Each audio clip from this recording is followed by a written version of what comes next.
Il a été humilié jusqu'à ce que le ciel intervienne. Voyons voir si tu crois tellement en ton Dieu. Alors prouve-le. Coupe tout ce champ en 5 minutes. C'est ce que le contremaître lança à haute voix devant tous les ouvriers rassemblés.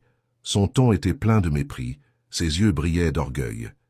Il voulait ridiculiser ce jeune coupeur de canne à sucre qui, depuis le premier jour, ne cachait pas sa foi. Parlant souvent de l'amour et de la puissance de Dieu, le jeune homme resta immobile quelques secondes. Il baissa la tête et murmura « C'est impossible ». Un éclat de rire cruel retentit aussitôt. « Impossible, alors demande à ton Dieu de faire son miracle. Montre-nous s'il existe vraiment. » Autour, les autres travailleurs se taisaient. Certains souriaient, d'autres pensèrent déjà « Le pauvre, il va se couvrir de honte ».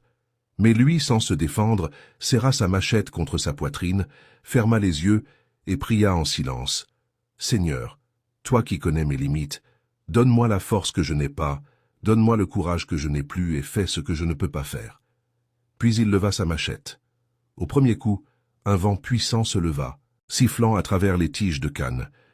Au deuxième coup, le sol tout entier vibra comme sous un tremblement de terre, et au troisième coup, l'impensable arriva. Tout le champ, d'un seul mouvement, s'écroula. Les tiges tombèrent les unes après les autres, comme si une main invisible et toute puissante les avait fauchées. En un instant, le silence fut total. Personne ne bougeait. Le contremaître resta figé, la bouche ouverte, incapable de prononcer un mot. Certains ouvriers, bouleversés, tombèrent à genoux. Des larmes coulaient sur leurs joues. Ils savaient qu'ils venaient d'assister à quelque chose qui dépassait toute logique humaine.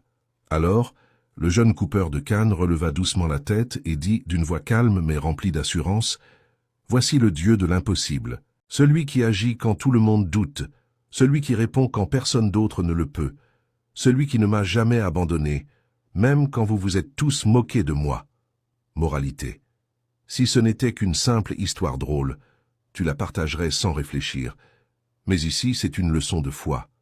Alors ose la partager. Dieu a dit « Si tu as honte de moi devant les hommes, moi aussi j'aurai honte de toi devant mon Père. » Écris Amen dans les commentaires si toi aussi tu crois au Dieu de l'impossible et abonne-toi pour ne pas manquer ces récits qui donnent des frissons et rappellent que Dieu agit encore aujourd'hui.